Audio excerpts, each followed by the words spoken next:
¿Viste que al momento de usar un componente alcanza con que hagas esto? O si es el caso en el que el componente recibe valores para sus props, a través de atributos, alcanza con hacer esto otro. Pero ¿qué pasaría si por pura curiosidad hicieras esto? Seguramente si pausaras el video en este momento y fueras a hacer eso, al volver te darías cuenta que no sucedió nada. Es decir, él o los elementos que pusiste entre las etiquetas del componente nunca se mostraron en el navegador. Y seguramente te estarás preguntando, ¿por qué sucede esto?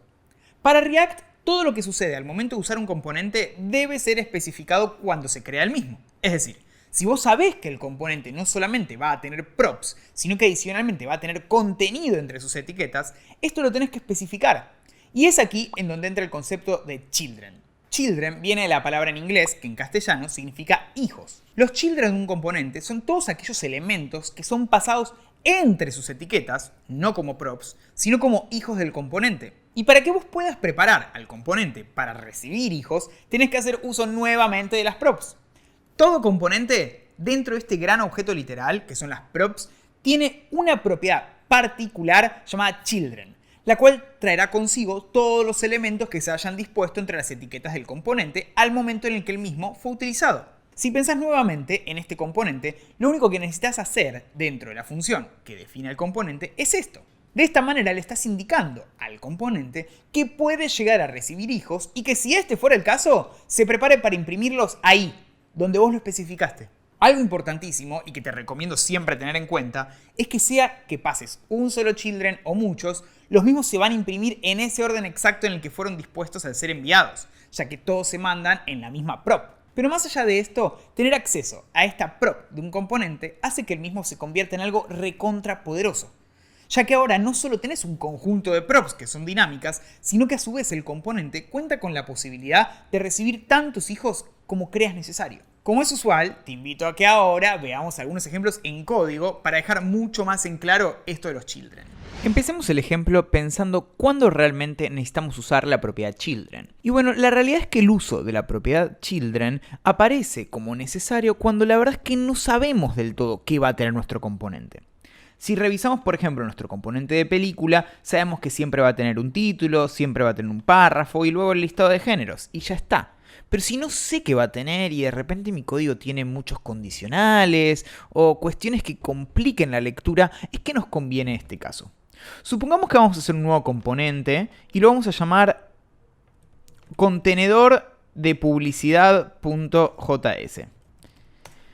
Vamos a copiarnos el de tira de películas, que es pequeño. Así damos una estructura general. Y vamos obviamente a llamarlo contenedor publicidad.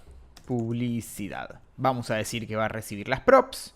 Muy parecido a como hicimos acá, donde recibimos las props al inicializar el componente.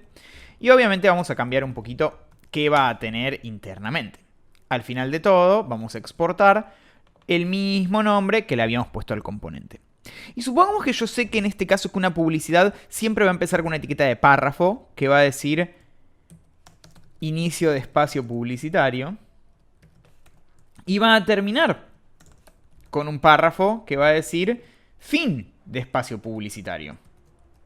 Ahora, lo que yo no sé en este componente es, según la publicidad, acá adentro puede haber un GIF, puede haber un video, puede haber una imagen, puede haber un texto, puede haber un sinfín de cosas.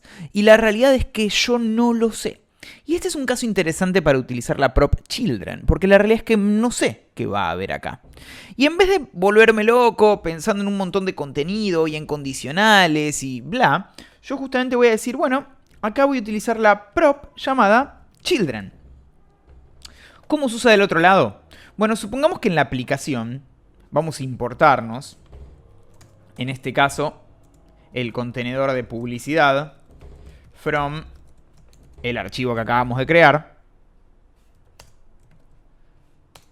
Bien. Y vamos a decir que antes de las tiras de películas va a haber un contenedor de publicidad. Y que después de la tira de películas va a haber otro contenedor de publicidad. Fíjense que en este caso decidí abrir y cerrar la etiqueta. ¿Por qué decidí abrir y cerrar la etiqueta? Bueno, porque acá yo voy a decir qué va en los children. Yo podría decir que el primer espacio publicitario tiene un H2 que diga, wow, publicidad. Y el segundo espacio publicitario, en cambio, va a tener una lista que diga un LI con una publi 1 y varias publicidades en cuestión. ¿Qué va a pasar? Bueno, en el primer caso se va a cargar el contenedor de publicidad y si saltamos este componente, acá, donde tenemos el props children, se va a poner solamente el H2.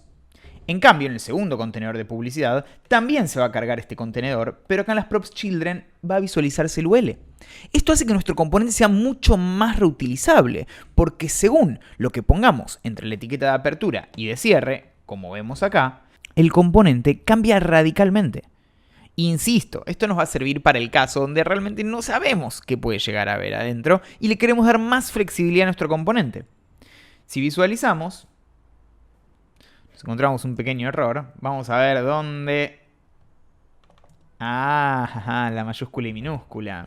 Pero ahora sí, antes de las tiras de películas me aparece un inicio de espacio publicitario que dice wow publicidad y tiene un H2. Pero al final de todo tenemos otro espacio publicitario que tiene un UL. Radicalmente distinto. Sí, tiene una estructura en común, el inicio y el fin del espacio publicitario, y por eso lo puse en un componente. Porque tenemos el caso donde hay cierta estructura en común, pero no sabemos exactamente qué va a venir. Espero que de este modo haya quedado un poco más claro el uso de la prop children. Bastante interesante trabajar con los children dentro de un componente, ¿no? Esto te va a dar un poder enorme para poder hacer de tus componentes bloques de código que sean muy poderosos y reutilizables. Ahora es tu momento de meter las manos en el código y demostrar que todo esto ha quedado lo suficientemente claro.